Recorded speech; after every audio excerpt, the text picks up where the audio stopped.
Strong রুটসের আজকে আমরা দ্বিতীয় ক্লাস করব, মানে এটাই শেষ class.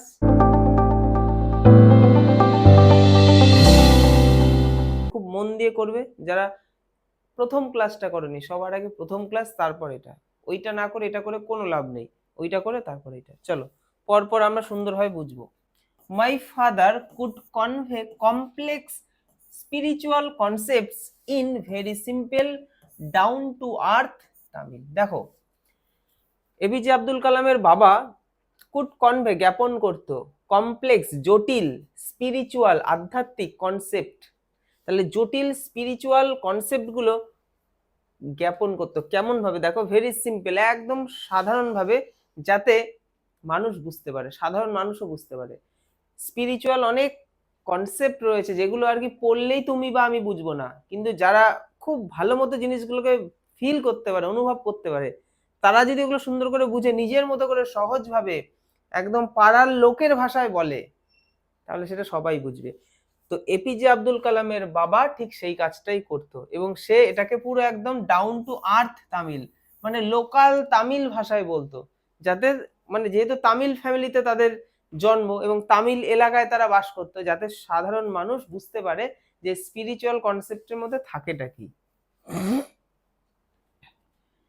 He wants told me, তিনি একদা আমাকে বলেছিলেন, ইন হিজ ওন টাইম, তার নিজের সময়ে, ইন হিজ ওন প্লেস, তার নিজের জায়গায়, in what he really is, মানে সে আসলে কি, and in the stage he has reached, এবং যে স্টেজে সে পৌঁছেছে, মানে যে স্থানে সে পৌঁছেছে, গুড অর ব্যাড, সেটা ভালো হতে পারে বা খারাপ হতে পারে। এভরি হিউম্যান বিংস, প্রত্যেক হিউম্যান বিংস মানে মানুষ, ইজ আ স্পেসিফিক এলিমেন্ট, একদম স্পেসিফিক এলিমেন্ট, মানে বস্তুগত দিক থেকে একদম specific, within the whole of the manifest divine being, মানে মানুষের মধ্যে একটা, এই যে ডিভাইন মানে ঐশ্বরিক, আর ম্যানিফেস্ট হচ্ছে স্পষ্টত, যেটা পরিষ্কার বোঝা যাচ্ছে যে প্রত্যেকটা মানুষের মধ্যেই রয়েছে ঈশ্বরের সত্তা। এই যে এলিমেন্ট বলছে না, তাহলে ঐশ্বরিক সত্তা মানে প্রত্যেকটা মানুষের মধ্যেই ভগবানের একটা উপাদান রয়েছে। তাই একটা মানুষ সে যে কোনো স্থানেই থাকুক না কেন, মানে সে এখন বর্তমানে যে পরিস্থিতির মধ্যে রয়েছে, ঠিক আছে, সে যে লেভেলেই পৌঁছাক না কেন, সেটা ভালো খারাপ যাই হোক না কেন, তার ভেতরের যে ঐশ্বরিক আত্মা, যেটা ভগবানের রূপ, সেটাই কিন্তু সবকিছু করছে। তো যদি ভগবানের ওপর নিজেকে আমরা সমর্পণ করতে পারি, বা ভগবান যদি এই জিনিসগুলোকে করে, তাহলে ভয় পাওয়ার কি আছে? দেখো পরের লাইনে তাই বলছে, সো সুতরাং, why be afraid of difficulties, তাহলে আমরা কেন অ্যাফ্রেড হচ্ছি, ভয় পাচ্ছি, ডিফিকাল্টিস দেখে, সাফারিং দেখে, অ্যান্ড প্রবলেমস দেখে। কেন আমরা ভয় পাবো? কারণ আমাদের ভেতরের আত্মায় যে ভগবানত্ব ব্যাপারটা রয়েছে, ঐশ্বরিক যে এলিমেন্ট রয়েছে, তো সে তো আমাদের দিয়ে করাচ্ছে, আমরা ভয় কেন পাচ্ছি? আমাদের ভয়ের পরিবর্তে কি করতে হবে? দেখো, হোয়েন ট্রাভেলস কাম, আব্দুল কালামের বাবা বলছে, যখন সমস্যা আসে, try to understand the relevance of your sufferings, বোঝার চেষ্টা করো, যে ট্রাই টু আন্ডারস্ট্যান্ড, বোঝার চেষ্টা করো, the relevance of your suffering, তোমার এই সাফারিং এর কারণটা কি, কেন তুমি এই সমস্যায় পড়েছো, সেই কারণটা খোঁজার চেষ্টা করো। তুমি কারণ খুঁজে পেলে সমাধান হয়ে যাবে, কারণ ঐশ্বরিক সত্তা রয়েছে আমাদের সবার মধ্যে। অ্যাডভার্সিটি, অ্যাডভার্সিটি মানে হচ্ছে সমস্যা, always provides opportunities for introspection, তাহলে সমস্যা সব সময় একটা সুযোগ করে দেয়, অপরচুনিটিস মানে একটা সুযোগ এনে দেয়, ফর ইন্ট্রোস্পেকশন, অন্তর্দর্শনে, তোমার মনের ভেতরে কি চলছে, মানে তুমি কেন এটা হলো, মানে যখনই আমরা সমস্যায় পড়ি না, তখন নিজেকে নিয়ে খুব ভাবি, তাহলে ইন্ট্রোস্পেকশন হচ্ছে সেই সুযোগটা, কিন্তু সমস্যাই এনে দেয়। তাই সমস্যা থেকে ভয় পেলে হবে না, সমস্যা তো আসবেই, সমস্যা যত আসবে তত তুমি স্ট্রং হবে, তত তুমি শক্তিশালী হবে, তত তুমি বড় লেভেলের মানুষ হবে। সমস্যা না আসলে কোনো কিছুর পরিবর্তন আসবে না।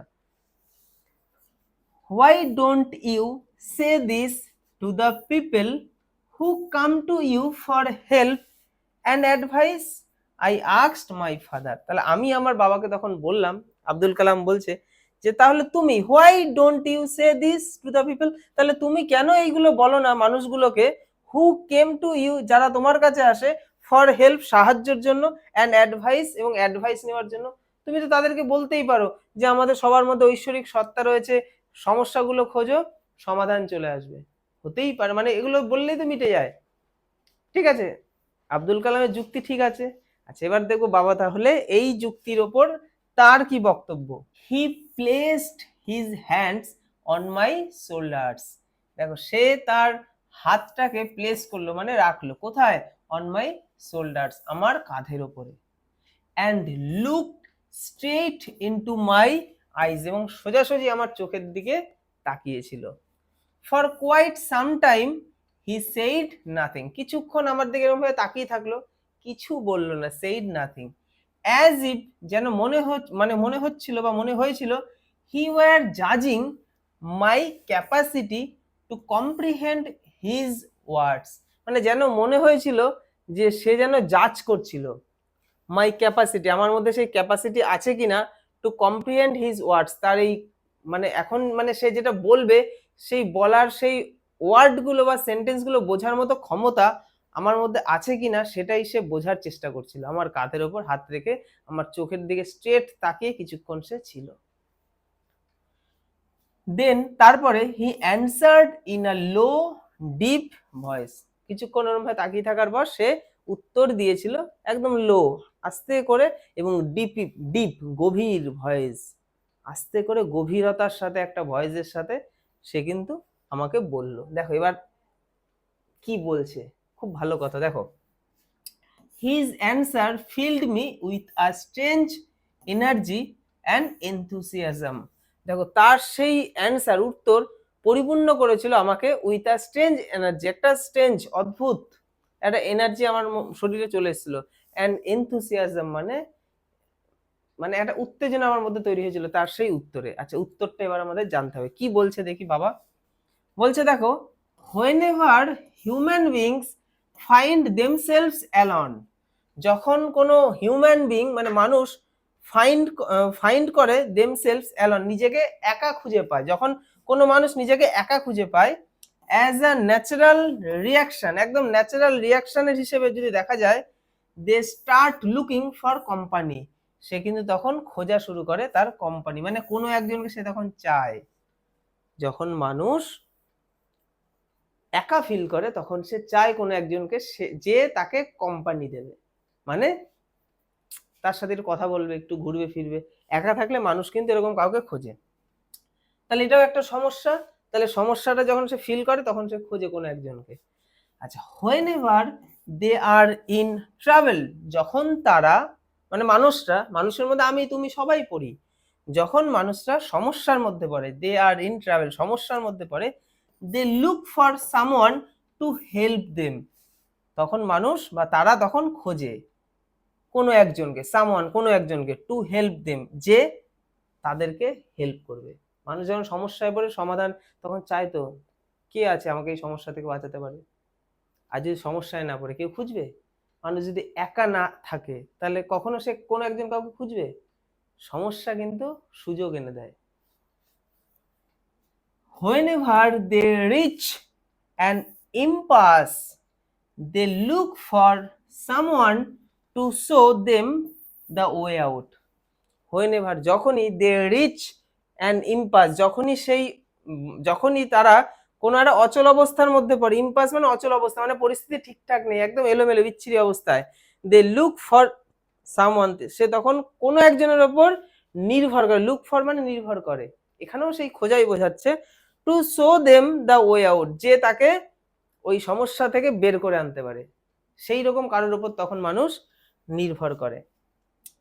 Every recurrent anguish, longing and desire finds its own special helper. প্রত্যেক রিকারেন্ট মানে যে বারবার হচ্ছে এমন কিছু, বারবার কি হচ্ছে, অ্যাঙ্গুইশ মানে একটা শারীরিক মানসিক যন্ত্রণা, লঙ্গিং মানে প্রবল ভাবে কোনো কিছু চাইছি, তাহলে কোনো কিছু প্রবল ভাবে চাওয়া, মানসিক দুঃখ যন্ত্রণা, যখন এই সমস্ত জিনিস বারবার আসে, অ্যান্ড ডিজায়ার, এবং ডিজায়ার মানে ইচ্ছাও যখন আসে, মানে কোনো কিছুর প্রতি ডিজায়ার ভীষণ পরিমাণে, finds its own special helper, তখন খুঁজে নেয় তার স্পেশাল হেল্পারকে, মানে কোন পরিস্থিতির জন্য কাকে প্রয়োজন তাকে ঠিক সেই মানুষটা কিন্তু খুঁজেই বার করবে। ওই সমস্যাটা না পড়লে বোঝা যায় না এই সমস্যার সমাধানের জন্য আমার কাকে প্রয়োজন। For the people who come to me in distress, দেখো কি বলা হচ্ছে এখন, মানুষগুলো যে মানুষগুলো আর কি আসে, who came to me in distress, মানে যারা চরম দুর্দশায় পড়ে আমার কাছে আসে, ডিস্ট্রেস মানে দুর্দশা, মানে এখানে চরম দুর্দশাকে বোঝানো হচ্ছে। I am but a go between in their effort to propitiate demonic forces with prayers and offerings. দেখো এখানে কি বলছেন তিনি, বলছে যখন কোনো মানুষ চরম দুর্দশা বা সমস্যায় পড়ে আমার কাছে আসে, I am but go between, এই যে গো বিটুইন মানে একটা মাধ্যম বলা হচ্ছে, যে আমি কিন্তু ভগবান তাদেরকে সারি দিই এরকম কিচ্ছু না, আমি তখন একটা মাধ্যম হিসেবে কাজ করি। In their effort to propitiate demonic forces, মানে এখানে দেখো কি বলা হচ্ছে, প্রপিসিয়েট মানে অনুকূলে আনা, কোন জিনিসটাকে অনুকূলে আনা মানে ঠিকঠাক করে দেওয়া, ডেমনিক, ডেমনিক মানে দানবিক, ফোর্সেস মানে একটা দানবিক ফোর্স, মানে একটা প্রবলেম, বড়সড় সমস্যা, উইথ প্রেয়ার্স অ্যান্ড অফারিং, তাহলে প্রে করার মধ্যে দিয়ে, আর অফারিংস মানে যেটা ঈশ্বরকে প্রদত্ত কোনো একটা বস্তু। তাহলে এই জায়গাটা বলতে চাইছেন যে যখন কোনো মানুষ চরম সমস্যায় পড়ে আমার কাছে আসে, তখন আমি কিন্তু একটা মাধ্যম হিসেবে কাজ করি। কিসের মাধ্যম? যে আমি একটা প্রার্থনা, আমি এই প্রার্থনা এবং ঈশ্বর প্রদত্ত বস্তু মানে ভগবানকে প্রার্থনা করছি, প্রার্থনার মধ্যে দিয়ে আমি কিন্তু চেষ্টা করি যে তাদের ভেতরের যে সমস্যাটা রয়েছে, যে দানবিক ব্যাপারটা তাদের মধ্যে কাজ করছে, মানে দানবিক শত্রু যে তাদের বিভিন্ন কর্মে বাধা দিচ্ছে, সেই শত্রুটাকে কি করে অনুকূলে আনা যায়, সেই জন্য ভগবানের কাছে প্রার্থনা করছি যাতে তাদের জীবন থেকে এই জিনিসগুলো, সমস্যাগুলো মিটে যায়। আমি জাস্ট একটা মাধ্যম হিসেবে কাজ করি। This is not a correct approach at all and should never be followed. এবং যদি কেউ বলে এটাই যে কারেক্ট অ্যাপ্রোচ এটা থেকে বাঁচার জন্য, আমি সেক্ষেত্রে বলবো না, এটা কিন্তু কারেক্ট অ্যাপ্রোচ নয়। তাহলে তো সবাই এরকম সমস্যায় পড়লে বিভিন্ন ক্ষেত্রে এরকম করলে তখন কোনো না কোনো কারোর কাছে যেত, ঠিক আছে, সেই মানুষটা একটু এরকম করে বলে ঠাকুর ঠিক করে দাও, ঠিক হয়ে যেত, এটা বিচ্ছিরি একটা বিষয়। তাহলে সে নিজেও বলছে আমি কিন্তু এটাকে বলছি না এটা ফলো করতে, এটা একমাত্র এটাই যে একটা ঠিকঠাক পন্থা তাও নয়। তাই বলছে this is not correct approach, এটা কিন্তু কোনো কারেক্ট অ্যাপ্রোচ নয়, ঠিক আছে, at all, and should never be followed, এবং এটাকে ফলো করাও উচিত নয়। সে করছে, তার পরিস্থিতি সেটা অন্যরকম, অনেক দিন ধরে করে আসছে, ঠিক আছে, কিন্তু আমি কাউকে উপদেশ দেবো না যে এই পদ্ধতিতে সবাই যাতে করে, ঠিক আছে, বা এটাকে ফলো করা উচিত। One must understand the difference between a fair ridden vision of destiny and the vision that enables us to seek the enemy of fulfillment within ourselves. আগে থেকেই আমরা অনেক কিছু ক্ষেত্রে ভয় পাই না, যে আমাদের এটা হয়তো ভাগ্যের মধ্যে লেখা আছে তাই এটা আমার সাথে হতে চলেছে, এই ভয়রূপী জিনিসটার সাথে পার্থক্য, মানে আর একটা কোন জিনিসের পার্থক্যের কথা বলা হচ্ছে, দেখো যে দূরদর্শিতা, আমাদের মনের ভেতরে যে আকাঙ্ক্ষা রূপী একটা শত্রু রয়েছে যেটাকে খুঁজতে সাহায্য করে, তো সেই দুটো জিনিসের মধ্যে পার্থক্যটাকে বুঝতে হবে। আই রিমেম্বার, আমার মনে আছে, মাই ফাদার, আমার বাবা, স্টার্টিং হিজ ডে, তার দিনটা শুরু করতো অ্যাট 4 AM, মানে ভোর 4টের সময়, বাই রিডিং দ্য নামাজ বিফোর ডন, মানে নামাজ পড়ে একদম ভোর বা সকাল হওয়ার, মানে ভোর হওয়ার আগেই সে কিন্তু নামাজ পড়ে তার দিনটাকে শুরু করতো। আফটার দ্য নামাজ পড়া হয়ে গেলে he use to walk down to a small coconut Grove, তার মানে সে তারপরে হেঁটে যেত, ইউজ টু মানে যেটা প্রতিদিনই আর কি করতো অতীতকালে, তাহলে প্রায় দিনই সে তখন হেঁটে যেত, কোথায় যেত, স্মল কোকোনাট গ্রোভ, গ্রোভ মানে একটা উপবন, তাহলে ছোট্ট একটা নারকেল বাগানে যেত। উই ওন, যেটা আমাদেরই ছিল, যে ওন মানে আমাদের কথা বলা হচ্ছে, about 4 miles from our home, যেটা আমাদের বাড়ি থেকে 4 কিলোমিটার দূরে ছিল। He would return with about a dozen coconuts tied together, thrown over his shoulder, and only then would he have his breakfast. কি বলা হচ্ছে, হি উড রিটার্ন, সে ফিরে আসতো, with about a dozen coconuts, 1 dozen মানে 12টা নারকেল, tight together একদম ভালো করে বাঁধতো, থ্রোন ওভার হিজ শোল্ডার, তার কাঁধে করে সে কিন্তু ওটা নিয়ে আসতো। And only then would he have his breakfast, এবং তারপরে ফিরে এসে কিন্তু সে তার ব্রেকফাস্ট মানে সকালের খাওয়া দাওয়া মানে সকালের টিফিন করতো। দিস রিমেইন্ড হিজ রুটিন, এটাই ছিল তার প্রতিদিনের তখনকার সময় routine. Even when he was in his late 60s, যখন তার ওই মানে 60 থেকে 70-এর ঘরে তার বয়স ঘোরাঘুরি করছে, ততদিন পর্যন্ত সে কিন্তু তার এই রুটিনটা কন্টিনিউ করতো। এই যে লেট 60s মানে 60-এর পরের সময়টাকে বলা হয়, 60 থেকে 70-এর মধ্যে ওই সময়টাকে। I have endeavored to understand the fundamental truths revealed to me by my father. দেখো, আই হ্যাভ এন্ডেভার্ড যথাসাধ্য চেষ্টা করা, ঠিক আছে? তাহলে আমি যথাসাধ্য চেষ্টা করেছিলাম টু আন্ডারস্ট্যান্ড, বুঝতে। কি বুঝতে? দ্য ফান্ডামেন্টাল ট্রুথস, মৌলিক কিছু সত্য, রিভিল টু মি, যেটা আমার কাছে এসেছিল মানে প্রকাশ পেয়েছিল, বাই মাই ফাদার, যেটা আমি আমার বাবার থেকে জানতে পেরেছিলাম। সেই মৌলিক সত্যগুলো কিন্তু আমি বোঝার চেষ্টা করতাম। And feel convinced that there exists a divine power that can lift one up from confusion, misery, melancholy, and failure, and guide one to one's true place. কি সুন্দর বলছে, দেখো কি বলা হচ্ছে যে and feel convinced that there exist, এবং এটা সে অনুভব করতো। কি অনুভব করতো? যে এক্সিস্ট করে, কি করে? আর ডিভাইন পাওয়ার, কোনো একটা দিব্য শক্তি আছে এই বিশ্বে, যেটা সে ফিল করছে, এবং তার অনুভব মানে অনুভূতি যে এই পাওয়ারটা কিন্তু আছে এই পৃথিবীতে। That can lift one up, যেটা কোনো একজনকে লিফট করবে মানে তুলে আনবে ফ্রম কনফিউশন থেকে, সমস্যা থেকে, মাইজারি দুর্দশা থেকে, মেলানকলি গভীর দুঃখ, তার ভীষণ দুঃখ, অ্যান্ড ফেইলিয়ার এবং ব্যর্থতা, সমস্ত কিছু থেকে কিন্তু তুলে আনতে পারে এই ডিভাইন পাওয়ারটা। এবং সেই পাওয়ারের সেই পাওয়ারটা এক্সিস্ট করে, আমাদের পৃথিবীতে রয়েছে।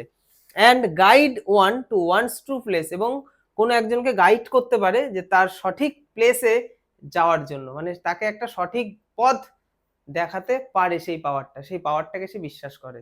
এবং এই জিনিসগুলো কিন্তু সে তার বাবার থেকে পেয়েছিল। বাবা সুন্দর সুন্দর কথা বলতো, সেই জিনিসগুলো সে বোঝার চেষ্টা করতো।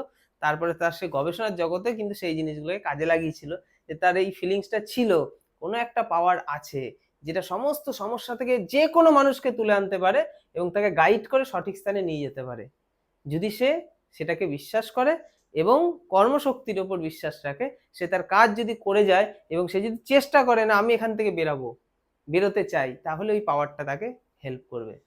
And once an individual severs his emotional and physical bond, he is on the road to freedom, happiness and peace of mind. কি বলা আছে দেখো, and once an individual severs, এই severs হচ্ছে বিচ্ছিন্ন হওয়া, ঠিক আছে? তাহলে কোনো একজন যদি ইন্ডিভিজুয়াল আলাদাভাবে নিজেকে বিচ্ছিন্ন করতে পারে, his emotional and physical bond, তার সেই ইমোশনাল বন্ডিং এবং ফিজিক্যাল, এই দুটো বন্ডিং থেকে যদি নিজেকে মুক্ত করতে পারে, ইমোশনকে যদি সে কন্ট্রোল করতে পারে, ফিজিক্যাল অ্যাট্রাকশন এই জিনিসগুলো থেকে নিজেকে যদি দূরে রাখতে পারে, he is on the road two freedom, তখন সে চলে আসবে কোন রাস্তায়? ফ্রিডমের রাস্তায়, স্বাধীনতার পথে। হ্যাপিনেস, হ্যাপি আনন্দের পথে, অ্যান্ড পিস অফ মাইন্ড, এবং শান্ত তার মনটা হয়ে যাবে ভীষণ শান্ত। মানে এখানে বলতে চাইছে যদি কোনো একজন সে তার নিজের ইমোশন আর ফিজিক্যাল বন্ডিংটাকে যদি কন্ট্রোল করতে পারে, মানে ছোটখাটো কোনো কিছুতে যাতে সে না ভেঙে পড়ে, বা কেউ তাকে ছেড়ে চলে যাচ্ছে বলে ভীষণ দুঃখের মধ্যে সে যদি নিজেকে না লিপ্ত করতে পারে, মানে এই দুটো বন্ধন থেকে যদি নিজেকে সে সরাতে পারে, তাহলে সে চলে আসবে কোন রাস্তায়, কোন পথে? চূড়ান্ত সুখের পথে। সেই সুখটা হচ্ছে যে সুখের মধ্যে কি কি থাকবে? ফ্রিডম থাকবে, স্বাধীনতা থাকবে, হ্যাপিনেস থাকবে, আর পিস অফ মাইন্ড, এবং মনটা ভীষণ শান্ত হবে তার। তো দারুণভাবে তিনি কিন্তু জিনিসগুলো ডিফাইন করলো। আশা করি তোমাদের ভালো লেগেছে, বুঝতে পেরেছো।